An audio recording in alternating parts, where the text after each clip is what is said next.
it's Kim here, And Polly. and today we're going to engage in another one of our conversations, and we are wanting to start off with the battle language of cancer. And Polly, I think you've got a good insight Well, I've into this. some experience, some insight, and some opinions, I suppose. But yeah, I find it really challenging that the whole of cancer is talked about as some kind of battleground. The language used is about winning and losing, fighting battles, losing battles.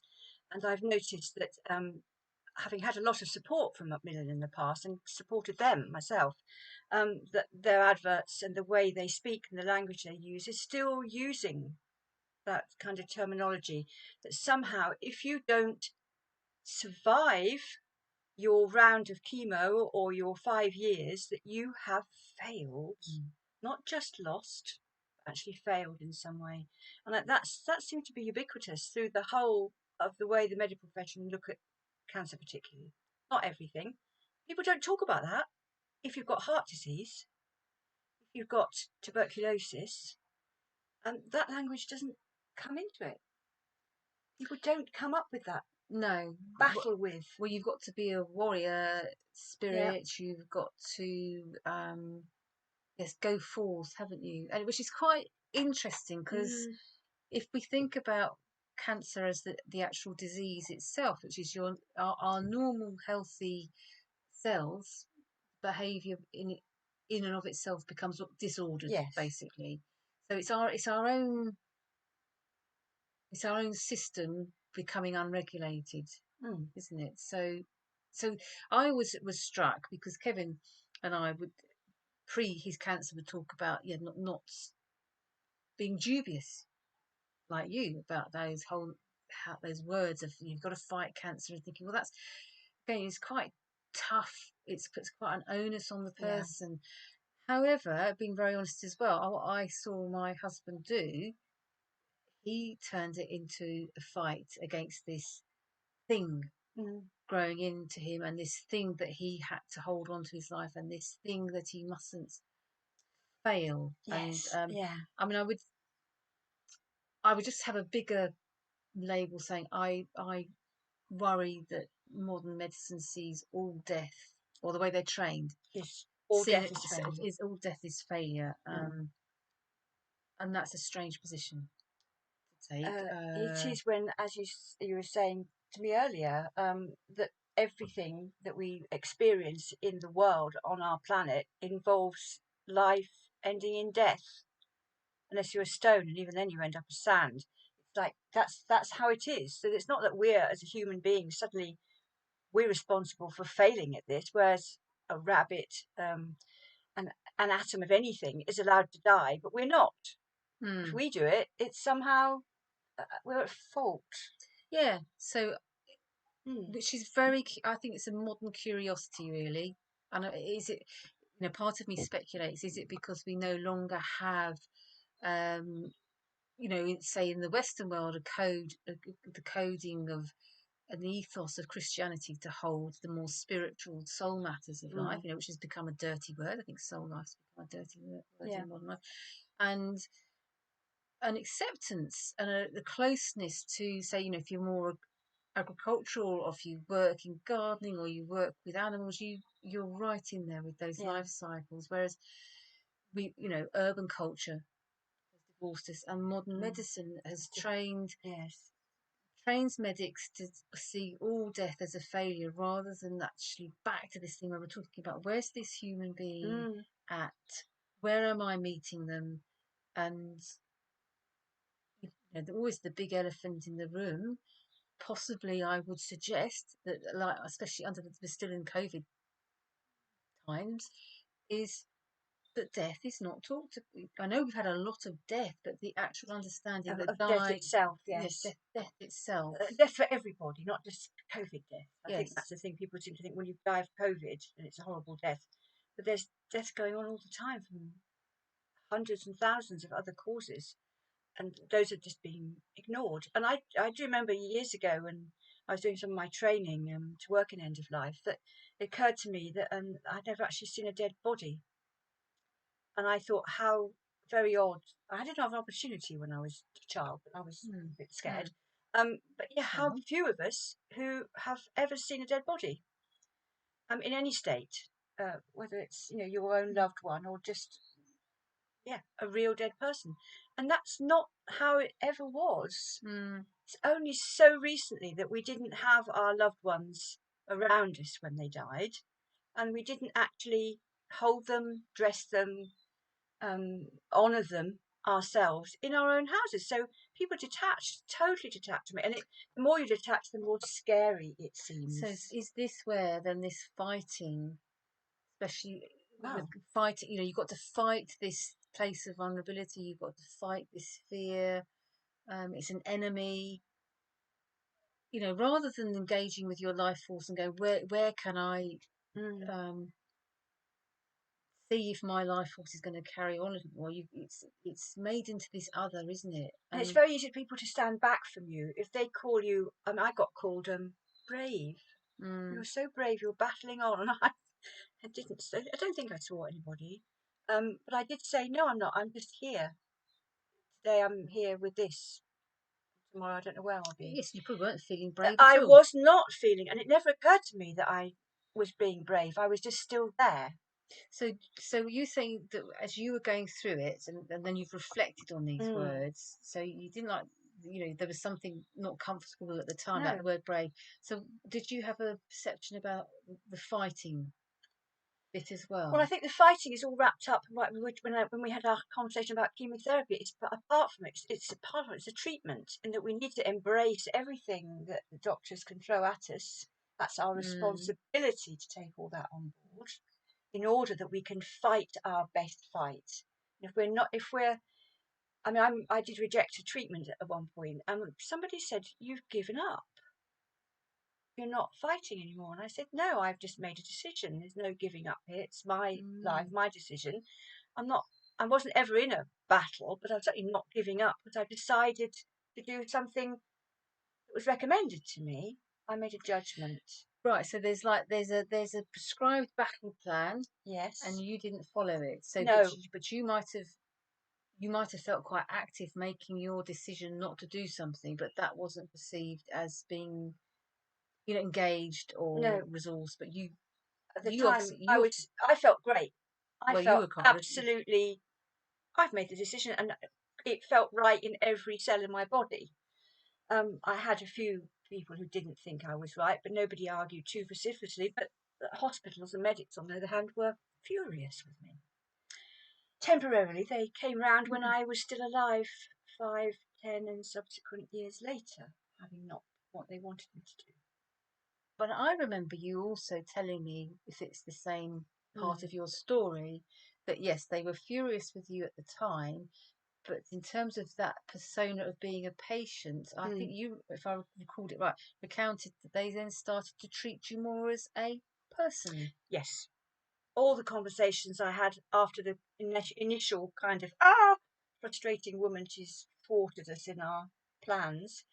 Um, it was much more on a level playing field, Mm, adult to adult conversations with mm, the specialists and so on. And since then, it's really pretty much stayed on that. Where I mm. sense there's a certain Respect? respect Yeah.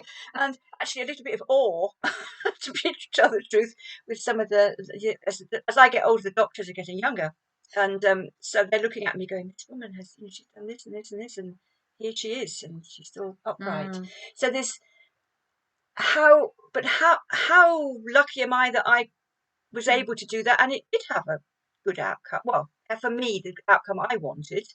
Um, the other outcome, we never know about those. But I didn't feel supported in being me through that, and I did feel that people thought I was somehow giving up by refusing every sword and buckler and shield that might be given to me in my battle, and I was irresponsible. But then we're into groupthink, aren't we? Mm, See, that yes, what the authority is and what the group wants you to think, and then there's what you need, and there's that mm. huge balance, isn't there, to be made within all of that. But there seems to be only one narrative, is what we're.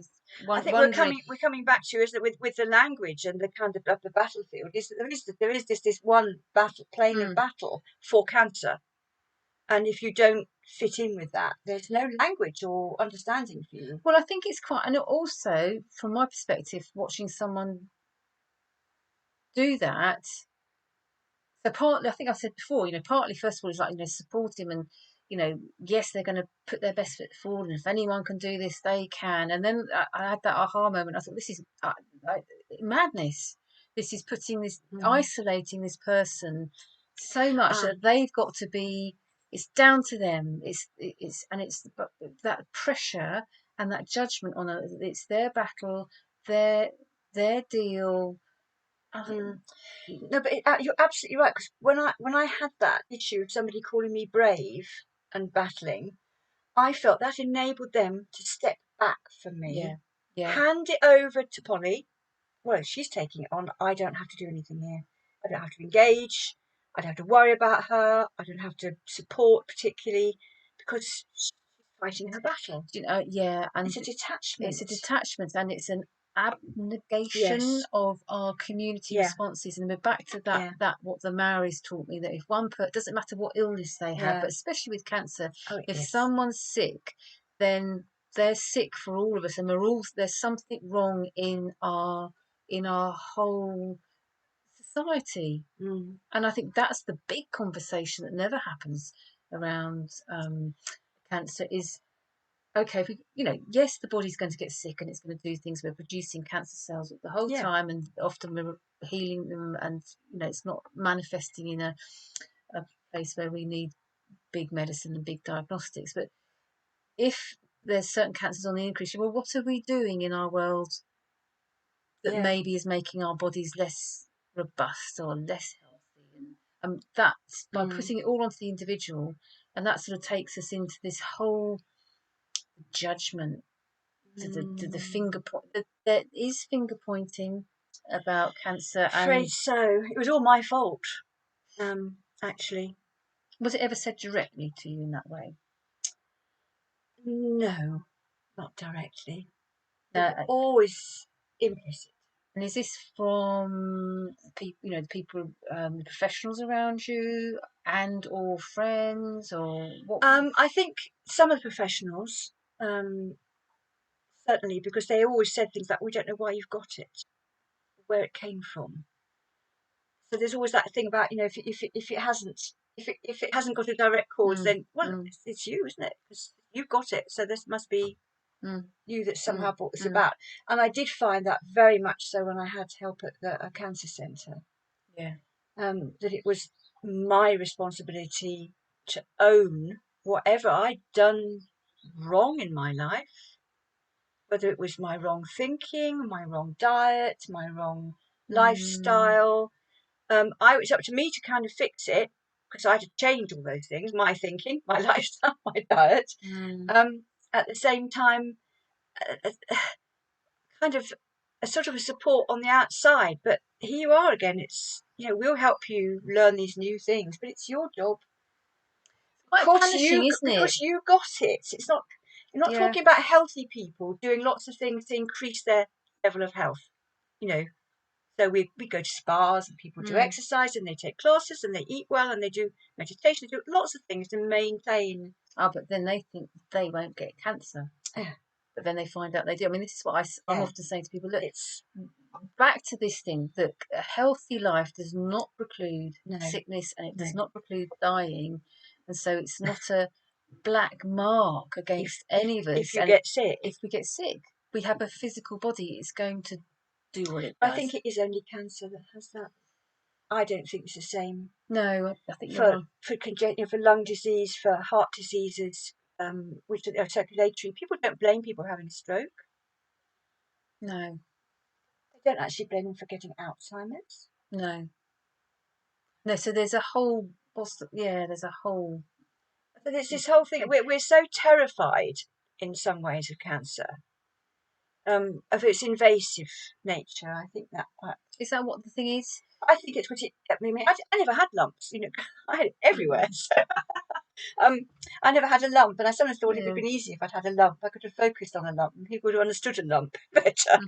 But even so, the lump Mm. comes in, and I know, having spent time with a few people who've got really mind-blowingly awful cancers of the tongue or side of the head going into the ear and brain, and Mm. how terrified they were of that invasive nature of the Mm. disease, because it was in your head. It's always worse, isn't it? It's like Mm. toothache is worse than a sore knee because it's Mm. in your skull. So it is very frightening, but we don't do our best with cancer to allay those fears and be with that person who's so frightened. We just push it all back on them. That's quite a powerful observation, really. And I think that does it. Okay, so if we just so you contrast someone with TB, we know that they're going to go and get a specific course of antibiotics, and there's a whole train track of treatment there Mm.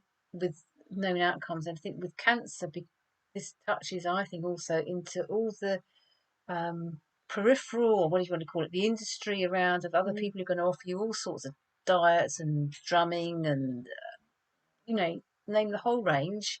And it's not to say that people get um, benefits or not, as the case may be from this, but again, it's all a lot of it's predicated on the practitioners judging that person. And being someone who's in the alternative field, I have seen a lot of the marketing and heard a lot of the Mm. statements that come back from people who've done all those different Yeah. things, and I get rather sad. It is desperately sad, because I've known people who've had crowdfunding and taken out loans and destroyed their family Mm. trying to, I'm going to use the word fight here, because they've got on board the fight thing Mm. and they feel that's what they have to do. So they're grasping at every weapon in the armoury for what they can do. And those things are not going to stop them dying at some point. Mm-hmm. And they're probably not going to cure their cancer, but they're going to fill their mind and their time up, and they feel they're doing something. Yeah. And I think that's the other thing. It's very difficult to be a passive Well, person with an illness. People put pressure on you not to accept. and I think both of you and I have come across places, situations where people have done these different, whatever we want to call them, do we call them therapies, treatments? It's avenues, I would say alternative treatments here, not just complementary. But and then when either the money's run out yeah, or the person is dying, how they get abandoned, and that is everybody shocking. runs scared, and I've seen that as well, where Which people is just shocking. they do a combination of not acknowledging with that poor person that they're dying, which is wicked in my eyes, Mm. and then also retreating because they do see it on a level, and they're frightened, And they're back to failure. and they're back to failing, and also they haven't got the glamour of flying to somewhere in Hungary to go to a really interesting clinic, or crowdfunding on somebody's behalf, and getting in on the act. That's the other thing. Mm. The group act that can Mm. manifest itself around somebody with Mm. cancer. It's not community. It's not natural community caring for that person. It's people jumping on a bit of a bandwagon because there's kind of excitement and drama. Quite a lot of money in it as well. And there's kudos money, and your ego gets, a bit of pat on the back. Aren't you wonderful Mm. for, supporting this person in whatever? So I would just put a little flag up. It's the quiet people who can just be with you. They're not going to sell you any big idea. As with any illness, they're just going to travel With you. with you, whether that's a family, friend, Mm. or member, or some other practitioner, whatever. I would just say they're the solid people with their feet on the ground. Well, the solid people are the people who see what's happening and don't run away from you. They don't kind of panic and put it all on themselves. Oh, this makes me feel really bad, therefore I can't do it. So they're just really good, open-hearted people, and they're the ones that they are, and they can be few and far between. And and people come and go. And when you look at a group of friends who helped, maybe 1 out of 10 people can be the open-hearted one who just sits there and says nothing. When you really need someone to sit there and say nothing. but we don't want to be against therapies. No, I, I mean, I, do you know, I think if drumming brings you pleasure at the end of yeah, life, yeah, yeah. No, I'm or not. fulfills some need in you, that's fantastic. But I think seeing things, What do you say? It's grasping at cures or as you say, the glamour. and the If glamour, it's the gla, the if it, shiny. yeah, the shiny baubles. If we all do what we need to do on one level, but it's I'm going to actually say the thing, being a family member, as Mm, someone who pursued a lot of different things, and a lot of those gave him solace. yeah, You maybe thought they were doing some good at some points, and some undoubtedly were, but it's like you say, it's exhausting. It's feels out of control at times when you see a family yeah. member grasping at all these things. And I did have a sense of some of the people who were exploiting, Mm, and I don't necessarily mean financially exploiting, because some of those things were gifted to him, which was yeah, that was a very generous thing in of itself. But there was exploitation of someone's need. yeah. They need to be involved in a dramatic Yeah, story. and what it did, and that's where I could be very personal and angry about it, is it then excluded that our husband and father being involved with our family, Yeah. and we were pushed out as being part, probably the most important part, and Mm, people are going to be impacted forever more by that death.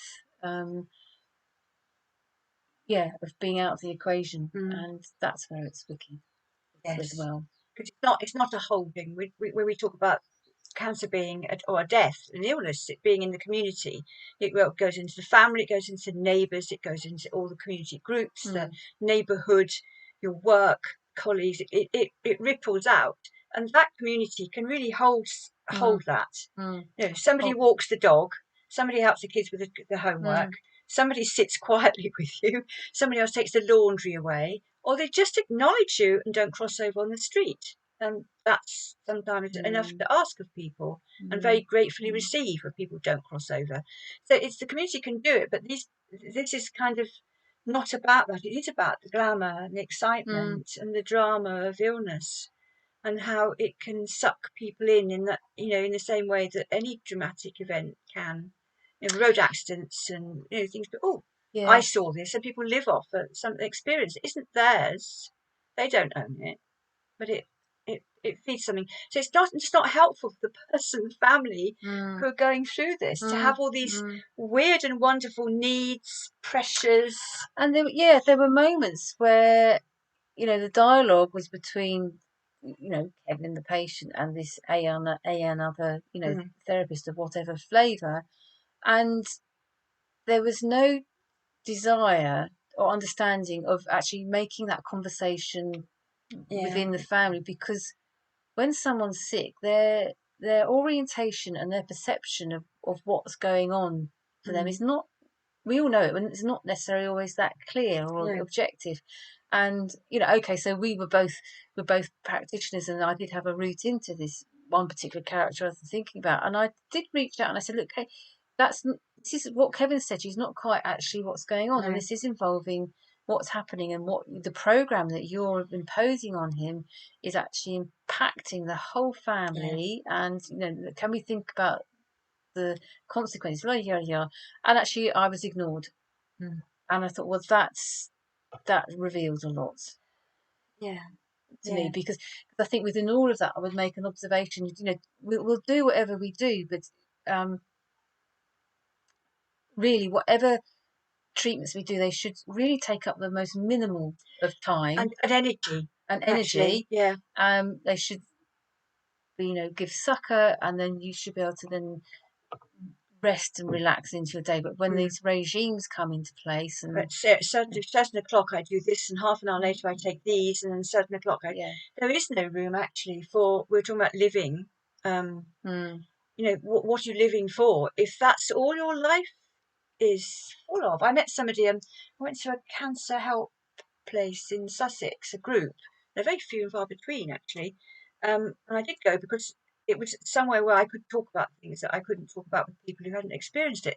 But there were a couple of people there who had the regime, and they were all saying, "Oh, have you tried this, Polly? Have you tried that, Polly? Have you tried this? I did this, I did this," and that they were listing these things, and they were ordering stuff off the internet and grinding it into this, and their days were completely taken up with treatments, diet, routines, and their lives, what they'd had before, they've just gone, So it's melted like away. it's It's like desperation. desperation. That's what I was going for. Yeah.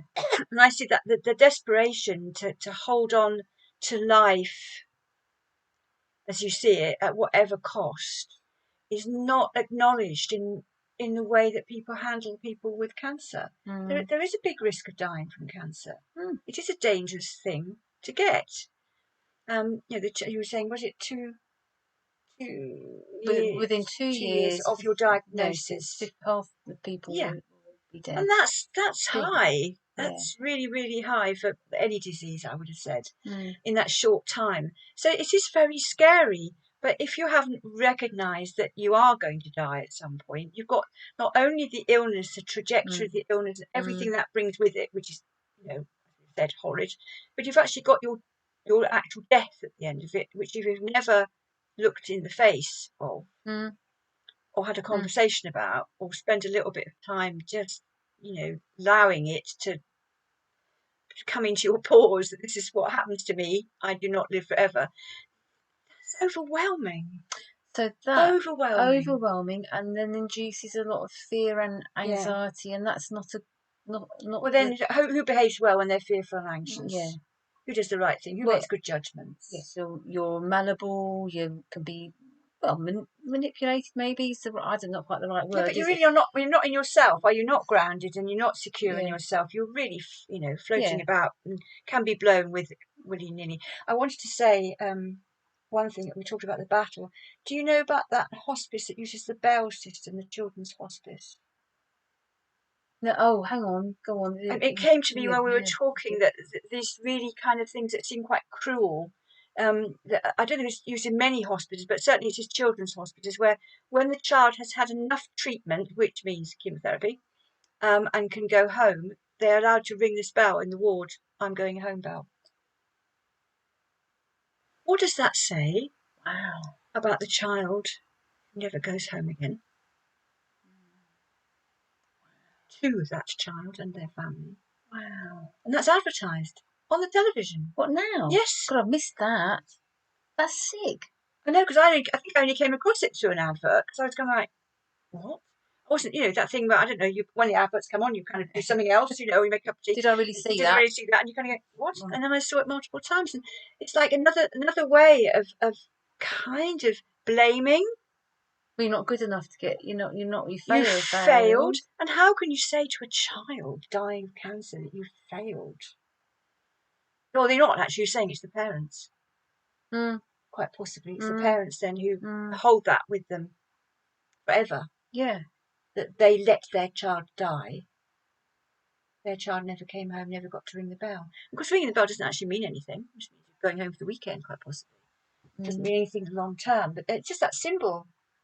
That you've somehow succeeded by living to the end of your treatment. Mad world. We do live in a very mad world. Well, to be honest, the thought of hospital makes me kind of running scared. But that's the other thing that we don't talk about, or we have kind of touched on a few times, is the need to put yourself in a place where you have to endure and suffer and literally sit on your hands, tie your shoelaces together, grit your teeth, anything to keep yourself in that place where you're suffering through treatment and the inhumanity of the system. And it is the overall inhumanity of it. I think chemo given with a different attitude would be a different kind of chemo.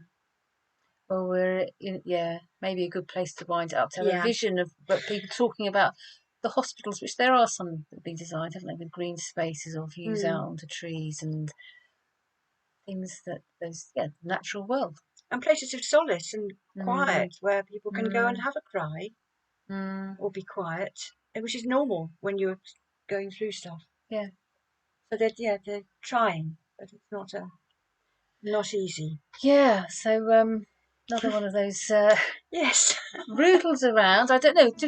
Do put some comments Yes, down please below. do. You know, about what you think about what we're saying. You know, whether you disagree with us or whether you've had insights or experiences. Because I think these are things that we all need to talk about more. And no one's an expert. Well, no, in you this, can are only they? talk from your own experience and your own thoughts. It doesn't make you an expert. It just makes you somebody who's interested. So thanks for listening, and I hope you come and visit us again when we talk about something else. So thanks. Bye. Bye.